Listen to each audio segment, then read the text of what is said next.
No Shubman Gill, no Yashasvi Jaiswal. Ishan Kishan makes a comeback. Sanju Samson to open.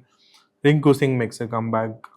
These are some of the surprising calls we have seen today as the Indian team for the T20 World Cup was announced in Mumbai on Saturday.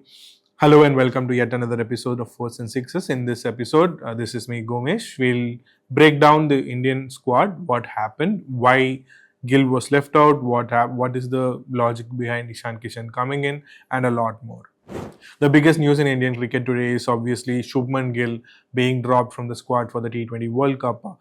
Gill, who was named vice captain before the Asia Cup in Dubai 3 months back, is now no longer a part of the T20 setup.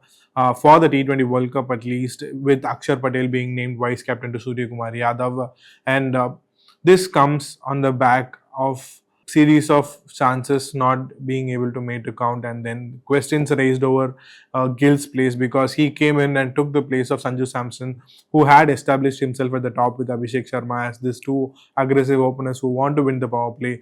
And Because of that, he was pushed back, and then a middle order keeper was brought in.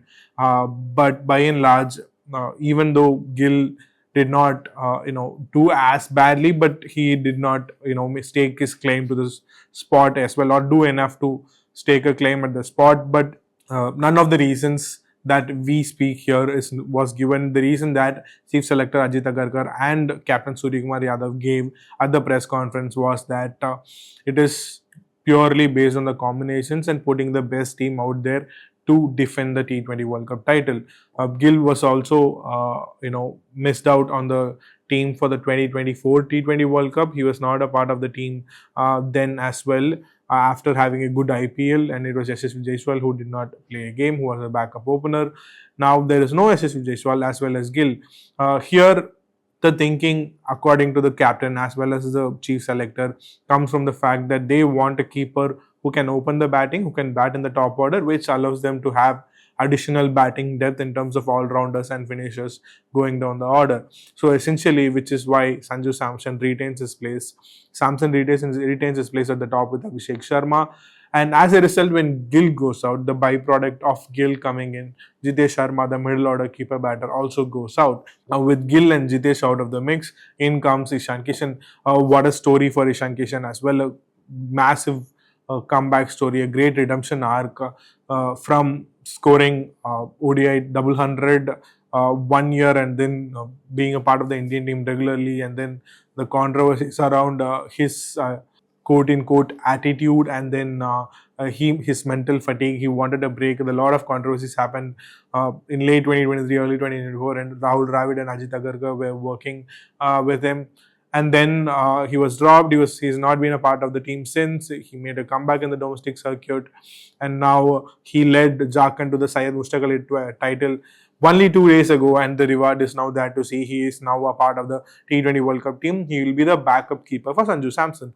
The reason why he also pips someone like Jitesh Sharma is the fact that he's a keeper who can open and done well at the right time for the selectors to take a punt and pick him for the T20 World Cup. With Ishan Kishan being the backup keeper, in comes the middle order slot opens up, and the debate between Washington Sundar and Rinku Singh, which was the possible debate when Jitesh Sharma was in the squad. Once those two slots clear up, in comes Rinku Singh, who was dropped for the SA series, South Africa's T20I series, who hasn't been given enough matches to perform, but he's back as a finisher in the team. The rest of the squad sort of picks itself, like it's Surya Kumar Yadav as captain and Akshar Patel as vice captain. He was the vice captain in January during the England T20Is. Sanju Samson, Abhishek Sharma to open. Tilak Verma is slotted to bat at number 3. Surya Kumar Yadav at 4. Hardik Pandya at 5. And then, of course, comes the bunch of all-rounders. Akshar Patel, Washington Sundar, Shivam Dube. And then there is Harshit Rana, there is Jasprit Bumrah, there is Ashdeep Singh, Varun Chakravarti and Kuldeep Yadav. By and large, this is arguably the best possible squad they could have selected, and end of the day they could pick only 15. So there is very little space into arguing who should not be in the squad. I don't think there is a player in the 15 who you can say that this player does not deserve a spot in this 15. For all the players who missed out, whether it's Gill, Jitesh, or Jaiswal. The question becomes of the matter of like who do they replace and what combination the team management wants. Here, the theme is clear. They are ready to do whatever it takes to defend the title, and for that they want to win the power play back. It is, and I am paraphrasing Captain Surya Kumar Yadav here. Surya Kumar Yadav said that they want that there are three phases obviously during the batting, and they want to win the power play back. And for that, the best possible option they could have is Sanju Samson and Abhishek Sharma at the top. And one of the reasons why they want a keeper at the top of the batting order is that it allows them to play around between Akshar, Dubey, and Washington Sundar, and also bring Rinku Singh into the mix for that 6, 7, 8 slot.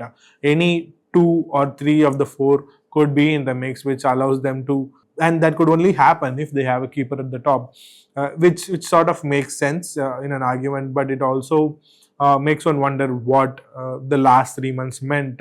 Obviously, this is not the end of the road for Gill when it comes to T20Is. He's still very young, 26-year-old, and there's a long career ahead of him. But they, in the last 3 months, they tried out Gill as an opener. They wanted to market him as vice captain, someone who could take over after the T20 World Cup from Surya Kumar Yadav, and he's already the captain of the ODI test format. In India has always liked all format captains, a marketable figure and face of Indian cricket. However, that has to wait at this point because winning the trophy remains the utmost priority. The other question was, of course, was the place of Surya Kumar Yadav, who has been through an horrible form, which he has acknowledged himself in this press conference. Till now, he has been saying that he has been out of runs and not out of form, but he has acknowledged that there is a problem and he will work it out before the T20 World Cup begins. This is also the same 15-member squad that will play the 5 T20Is against New Zealand, and there will be no backups because it's a home World Cup, and anytime they need a replacement, they can fly someone in at any point in time if the need arises. But again, coming back to the argument of Shubman Gill, the rationale behind the selection could be understandable, but at the same time, in the lead up to the World Cup, was it warranted is a question. One can only answer in a very subjective manner. But Chief Selector Agarkar said that they tried out a few things, but end of the day, whether they change their mind in the last minute, last night, or a week before, it doesn't matter because they have tried to, pick the best possible squad, and they would hope that this team will go on and defend the title. Whether they will do it or not, we'll have to wait and see whether it was the right decision to back Sanju Samson at the top.